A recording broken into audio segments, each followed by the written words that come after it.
Avenger. The road to crime ends in a trap that justice sets. Crime does not pay.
The Avenger, sworn enemy of evil, is actually Jim Brandon, a famous biochemist. Through his numerous scientific experiments, Brandon has perfected several inventions to aid him in his crusade against crime as the Avenger. Most remarkable of these inventions is the highly secret diffusion capsule, which cloaks him in the black light of invisibility. Brandon's assistant, the beautiful Fern Collier, is the only one who shares his secrets and knows that he is the man the underworld fears as the Avenger. And now, the Avenger and the Hooded Circle.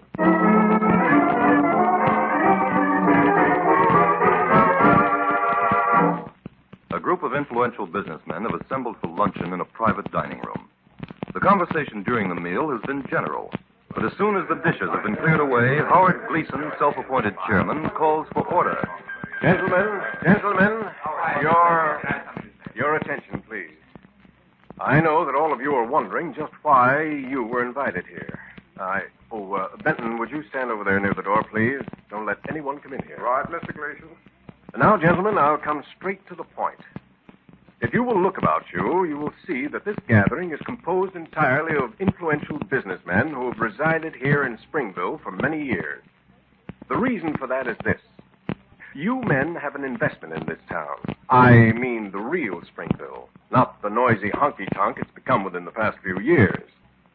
Now, don't you think the time has come for us to protect our homes and investments here and get rid of the grifters who are ruining our city? Just a moment, gentlemen. Let me have a few opinions.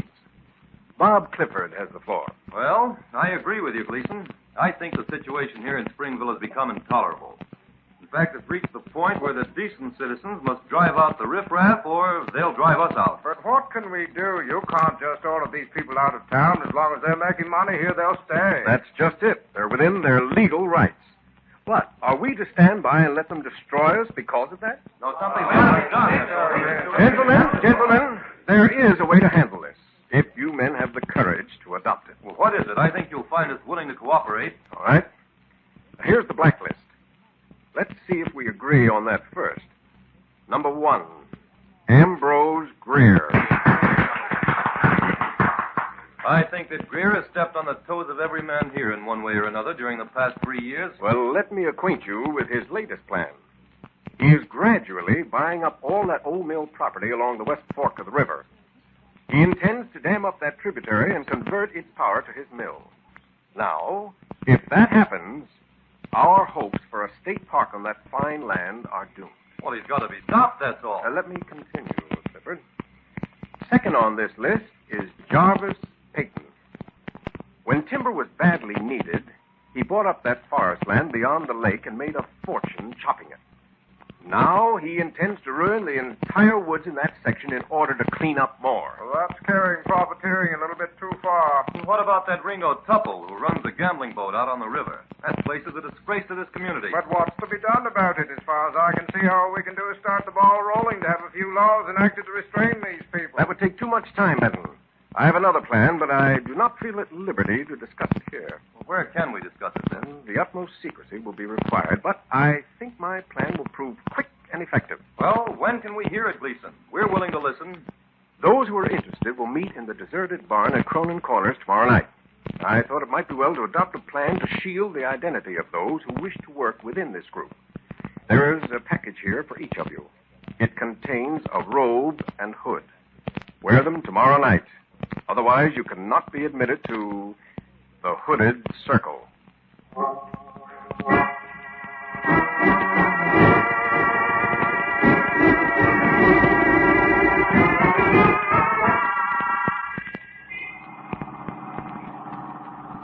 I'm glad you and Fern were able to drive out here to Springville with me, Jim. So am I, Inspector. That anonymous note you received interested me.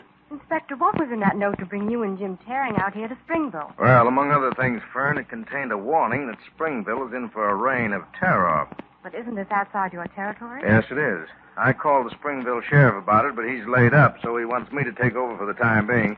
Well, of course, Inspector, we may be out here on a wild goose chase.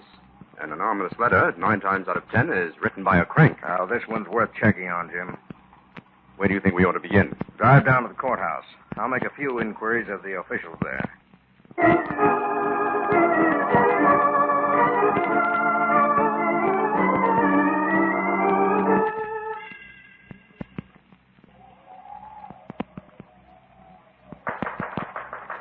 Who's there? It's number 14, bringing in Ringo Tupple. Enter. Is everyone here? There are 2 less than at the last meeting, but we'll proceed. Sit over there. Say, what kind of a deal is this? Why was I brought here? You're about to find that out, Tupple. You can remove his blindfold now, number 14. Right. There you are, Tupple. Hey, what's the pitch here? If you hooded guys are trying to put over a joke on It's me... no joke, Tupple. The Hooded Circle is here to decide your fate. Decide my fate? What are you talking about? Just this, Tupple. We find your presence here in Springville undesirable. We want you to clear out entirely or convert your gambling boat into a respectable showboat. And if I refuse?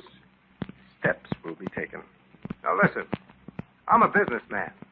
If it's cut on the gambling profits you're after, we can work out a deal. We don't want your money, Tupple. Our one and only purpose is to rid our city of riffraff and profiteers. We're giving you a choice. Meet our requirements at once, or get out. Well, I've got a big investment here. I can't very well pull out. Then we'll expect the gambling on your boat to discontinue at once. All right. You got me in a tight spot, so I'll play ball. Now I'd like to get out of here, if you don't mind. Oh, you need not be afraid, Tupple. We have no intention of harming you. After the meeting, you will be escorted back to your boat. However, in the meantime, we have a little job for you to do. Now, listen here. I'm a gambler, not a mug. If you have We any... merely want you to shuffle these cards and deal 1 to each member of our circle. What for? Never mind that. Here, take the cards. You will note that all of the low cards have been removed in order that the number of cards equals exactly the number of hooded men gathered around you. Check the deck and tell us if the Jack of Spades is there. Yes, it's here. Then shuffle the cards and deal them. We have a mission for the man who gets the Jack of Spades. Step up, men, and form a circle.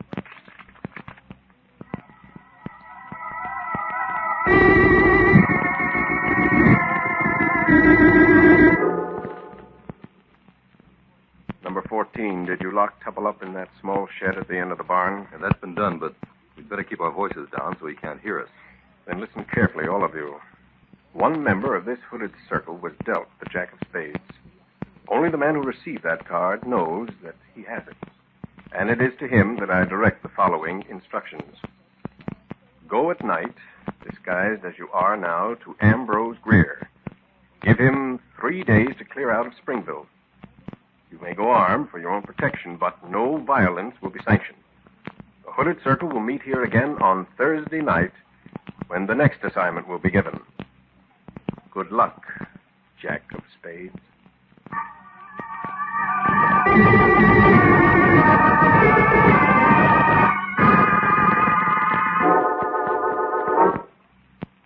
Where's the inspector, Jim? I thought he was to meet us here on the porch of the hotel. He's still out trying to trace that letter, Fern. Have you made any headway on that, Jim? No, and I'm glad we haven't. So glad. Why? Because that means it probably was the work of the crank, and that no reign of terror is threatening Springville. I hated to think that perhaps a group of citizens here had decided to take the law into their own hands. You think that's what the letter implies? Yes.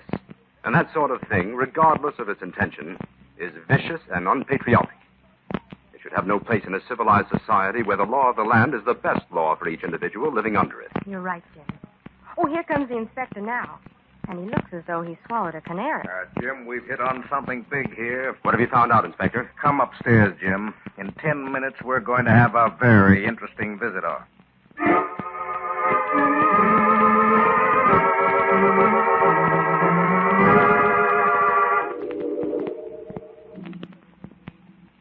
You're sure nobody saw you coming here, Tupple? No, I came in the side entrance and used the service elevator. Good. Sit over there and we'll get down to business. Thanks, Inspector. Now, Tupple, repeat that story you told me to Brandon here. Well, it's like this, Mr. Brandon. I run that big gambling boat on Calla River. Last night, some guy waylays me on the dock, sticks a gun in my back, and blindfolds me. Next thing I know, we're in a car driving like mad. Any idea of the direction? No, I lost all sense of that. Go ahead. Well, anyway, in about a half an hour, I find myself in a big deserted barn someplace, surrounded by about 20 guys in robes and hoods. They call themselves the Hooded Circle, Jim. Oh, that letter was on the level, It then. looks that way. Well, go ahead, Tupple. Well, these guys warned me to get out of town or cut out the gambling on my boat. I could see that they meant business, so I agreed to cut out the gambling. Get to the part about the cards, Tupple. Yeah, that was the craziest part of the whole thing. They gave me cards to deal out to the men. And the man who got the Jack of Spades was elected to pull some kind of a job. What was the job? I don't know. They locked me up after that, and I couldn't hear much of what was going on. You did hear something, though. Well, as far as I could make out, they had it in for somebody by the name of Spear, or, well, maybe it was Greer, some name like that. Oh. Have you any idea who that might be? No, I've been trying to figure that one out all morning, but I can't tie that tag up with anybody I know around here. Well, thank you, Tupple. You've been a great help to us. We'll go right to work on this. For the time being, Tupple, and for your own safety, you'd better not take a chance on getting in touch with us directly. But keep your ears and eyes open. I sure will, Mr. Brandon. If anything develops, suppose you telephone Miss Collier here at the hotel. Veil your message carefully. The inspector and I will figure it out. And thanks again.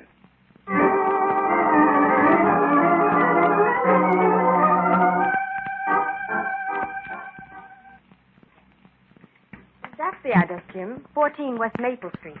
Well, Fern, I hope we have more luck with the Greers than we had with the Spears. Yes.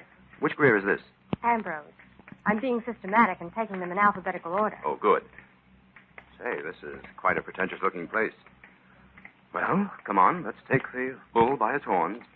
Well, according to the telephone book, this Ambrose Greer owns a whole string of sawmills. Well, that sounds respectable enough.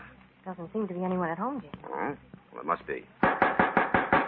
I can see a light burning on the back of the house.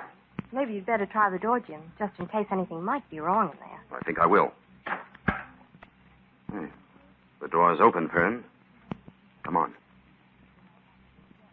Anybody home? He would hardly have left the door unlocked if he went out, would he? I don't think so.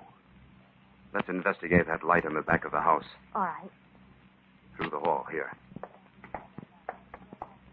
Fern, stay back. Don't come in here. What is it, Jim? Go to the telephone, quick. Call Inspector White. Tell him we found the first victim of the Hooded Circle. He's been murdered.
The Avenger and the Hooded Circle.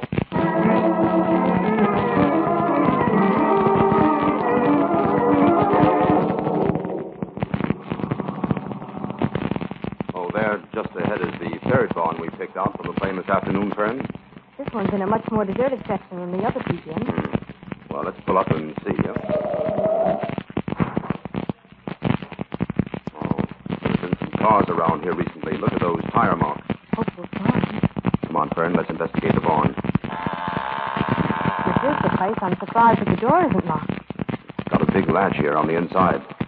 We'll leave the door open so we can see. Fern, this is the meeting place, all right. Look, here are the remains of several candles, and here's the wrapper from a pack of cards. Well, what now, Jim? Tuttle said he was locked in a small shed at the end of the barn. Let's look for that. Jim, here's the door. This must be it. Yes. This is the shed. Everything ties up there. Yes. Now we've got to get back to town as fast as we can. I want to put in a telephone call to Tupple. Tupple? What for? I want a complete description of those robes and hoods. For just one meeting, the inspector and I are going to pose as members of the Hooded Circle.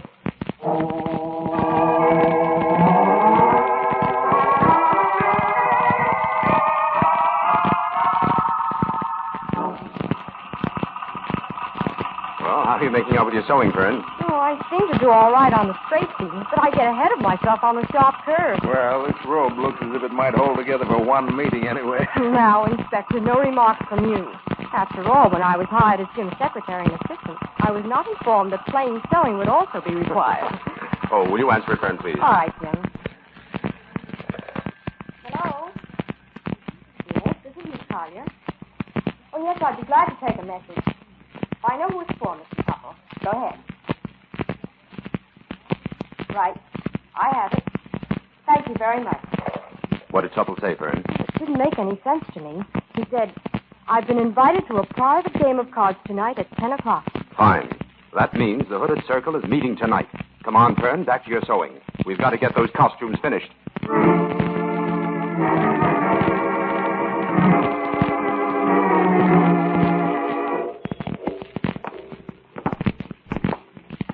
Here's the shed where we hide, Inspector. Hey, Jim, would you mind explaining why we came out here to this barn before 9 o'clock when the meeting isn't scheduled till 10? We had to be the first arrivals, Inspector, in order to get in here. When meeting time rolls around, they probably have a guard stationed at the door. They may even have a password of some kind. No use taking a chance on being challenged. I guess you're right at that, but I'm not so sure we'll get away with this anyway, Jim. Our chances are good if we're careful. Ringo Tupple said there were about 20 members of the Hooded Circle. I don't think 2 more are likely to be noticed. Now, come on. Let's get into these hoods and robes. Right. Okay. Hey, Jim, what about this angle? Suppose Tupple is called upon to deal a card to each member. If there are 20 members, he'll only be given 20 cards to deal out. That means we'll have to be left out of the dealing.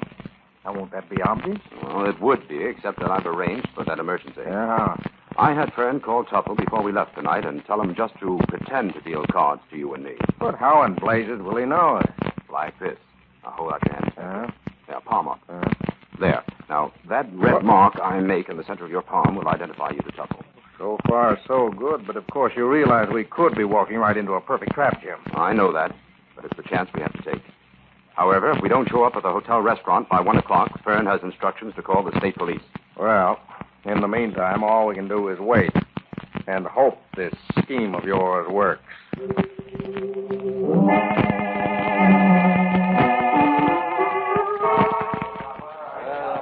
Quiet, please. Quiet. The meeting of the Hooded Circle is called to order. The first and most important matter to be brought before this meeting is the unfortunate fate of Ambrose Greer. The circumstance would indicate that someone present here tonight killed Greer. I find it very difficult to believe that. But if it is true, that man must be punished for his crime. Who received the Jack of Spades at our last meeting?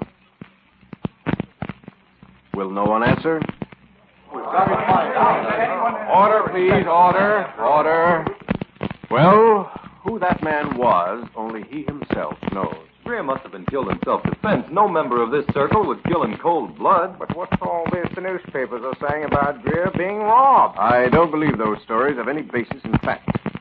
However, let this tragedy be a lesson to all of us to act cautiously and wisely in the future. Nothing more than a warning must be given to these others on our list. Well, who's next? Let's get this over with. Jarvis Payton. Tell him his timber cutting days in Springville are over. Give him 48 hours to get out of town. Payton's away on business. He won't be back until tomorrow morning. That'll be time enough. Now, bring in Tupple. We'll let him cut the cards. Right. The man who gets the jack of spades will handle this next assignment. And I would caution him once more. Give Payton a warning. Nothing else. Here's Tupple. Oh, here you are, Tupple. 20 cards. Each man will leave as he receives his card. Now, shuffle and deal them, Tupple. For a better Springville.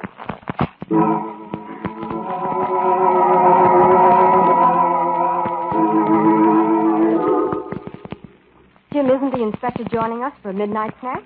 No, Fern, the inspector went to bed. Looks like we're going to have a big day tomorrow. He found out plenty at that meeting tonight. We did. Well, you're not going to hold out on me, are you, Jim? You can wait another day, can't you? You do know who killed Greer, then? Yes, and by this time tomorrow, the criminal will be apprehended. Oh, I hope so. I'm anxious to get away from Springville and its hooded circle. Well, one thing was evident at that meeting tonight. The hooded circle is composed of a group of amateurs. No professional troublemakers have moved in yet. That ought to make it easier to dissolve. But how are you going to expose Greer's murderer, Jim? A man by the name of Jarvis Payton is next on the list to be visited by a member of the hooded circle. Payton lives alone in the timberland beyond the lake. He'll arrive home from a business trip in the morning. And I think he's marked for murder. And if I know you, you're going out there tonight to wait for him. Right, Fern. The Avenger must be on hand in the morning when Payton's murderer arrives.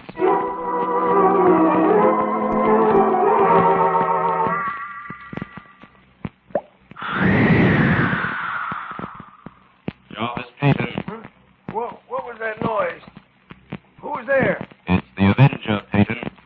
What do you want with me? I committed no crime. Your crimes are many, Payton. And avarice and greed are not the least of them. I've broken no law. You've nothing on me, Avenger. That is true. That's why I've come here to protect you. Protect me from what? From the same fate as Ambrose Greer. From murder? That is right. But it can't be prevented if you will do exactly as I tell you. What? Tell me what to do. Lock yourself in the cellar of this house. And don't come out until I tell you to. All right. And hurry. Your murderer may arrive at any moment.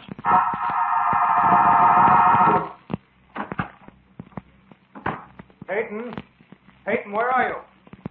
Got a message for you. Payton, I know you're in here. I saw you arrive. Don't be afraid. It's a member of the hooded circle. I've brought you news that might save your life. Then why have you come with a gun in your hand? Who's that? Who spoke to me?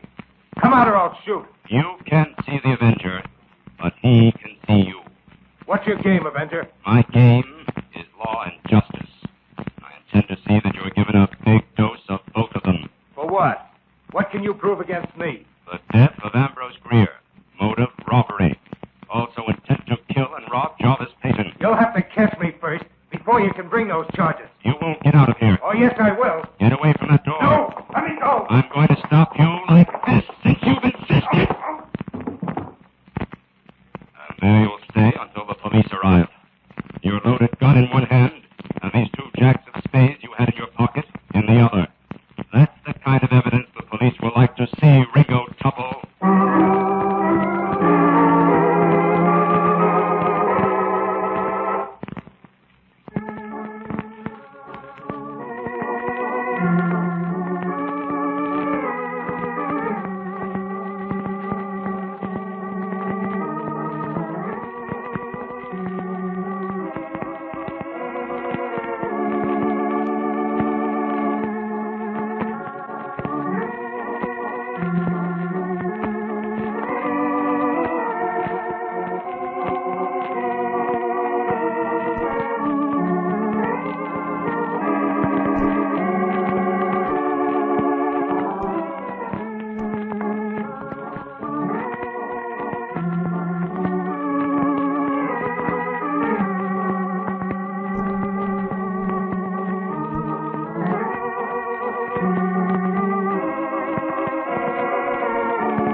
it has been proved to the satisfaction of this court that the members of the Hooded Circle were only inadvertently connected with the crime of murder for which Ringo Tupple has been convicted, I hereby suspend the sentences of these 20 men in order to give them a chance to prove themselves good citizens of their country. These men are not blameless, and they will be held answerable to this court for their actions at all times. Therefore, I would warn them to remember this. Pride in one's native city is not sufficient reason to set oneself up as a good citizen. The laws of your land must stand above all the petty aims of prejudice and pride. Let the lesson in good government that you have learned here at this trial banish from your minds all that is not tolerant and just and right for all. Those who hide behind a mask to impose their will on others have robbed themselves of the great protection of the laws that countless men have suffered to create and to preserve down through the centuries. Guard those laws. Do not tamper with them. Case dismissed. Well, Jim, I guess that winds up our assignment in Springville. Yes, Fern. Come on, let's duck out this side door. Right. Somehow one would never expect to encounter a clever criminal like Tupple in a town like Springville. He was clever, all right.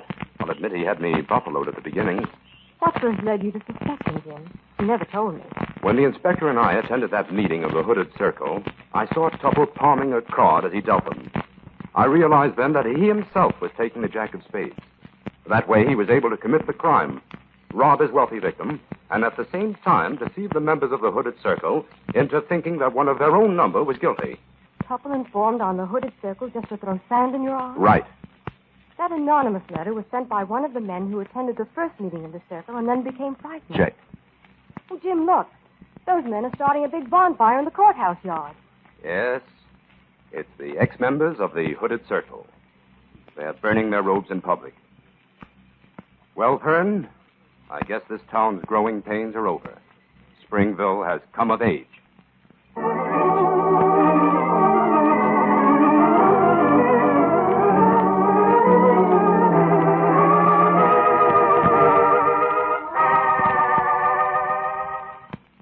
All characters, names, places, and plots used in the Avenger program are fictitious. Any similarity to persons living or dead is purely coincidental.